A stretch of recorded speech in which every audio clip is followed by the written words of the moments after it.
চিনির মূল্য 25% বৃদ্ধি পাওয়াতে একটি পরিবার চিনি খাওয়া এমনভাবে কমালো যে চিনি বাবদ ব্যয় বৃদ্ধি পেল না। ওই পরিবার চিনি খাওয়ার খরচ শতকরা কত কমিয়েছিল? অর্থাৎ এই প্রশ্ন থেকে বোঝা যাচ্ছে যে বর্তমান যেমন আমাদের মূল্যগুলো বাড়তিছে, তাহলে ওই একটা পরিবার চিনির দাম যেহেতু বেড়ে গিয়েছে সেহেতু আগে কি করতে হবে, মানে যেন পারিবারিক বা মাসিক খরচ যেটা হয় সেটা যেন বৃদ্ধি না পায়, সেজন্য সে কি করলো, যে চিনি খাওয়াটা পরিমাণটা কমিয়ে দিল। তাহলে এখন প্রশ্ন এখান থেকে যে ওই পরিবারটা শতকরা কত কমিয়েছিল, অর্থাৎ কত ভাগ কমিয়েছিল, কত টাকা কমিয়েছিল সেটাও দেখাবো, শতকরা কত কমিয়েছিল সেটাও দেখাবো। ওকে, তাহলে এইটার জন্য আমরা দুইটা শিখবো, একটা লিখিত শিখবো, একটা এমসিকিউ শিখবো, বা আমরা শর্টকাট বা মজার ট্রিক শিখবো। ওকে, তাহলে এখন আমরা প্রশ্নটা শুরু করি। বলেছে যে 25% বৃদ্ধি পাওয়াতে, তো আমরা ক্রয় মূল্য বিক্রয় মূল্যের যে অঙ্কগুলো বা হচ্ছে শতকরার অঙ্কগুলোতে আমরা ক্রয় মূল্যটা সবসময় ধরে নিতে পারি। তো এখন এই প্রশ্নে আমরা ক্রয় মূল্য না লিখে তাহলে বর্তমান পূর্ব একটা ছিল যে মূল্যটা ছিল পূর্ব মূল্য, তাহলে পূর্ব মূল্য আমরা এখানে ধরে নিলাম, পূর্ব মূল্য 100 টাকা আমরা ধরে নিলাম। ওকে, পূর্ব মূল্য কত ধরলাম? 100 টাকা। কারণ ওই যে চিনির যে দামটা আমরা 100 সাপোজ ধরে নিলাম, তাহলে ওখান থেকে কত পার্সেন্ট বৃদ্ধি পেয়েছে?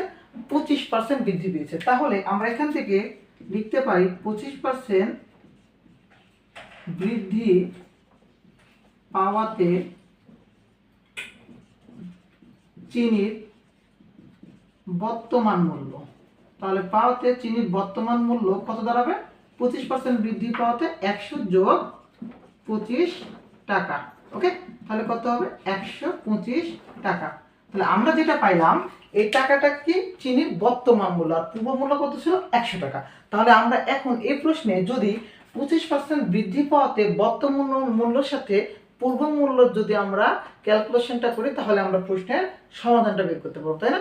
তারপরে আমরা শতকরা বলেছে সেজন্য আমরা 100 সমাধান করবো। তাহলে আমরা শুরু করি। যদি বর্তমান মূল্য 125 টাকা হয়,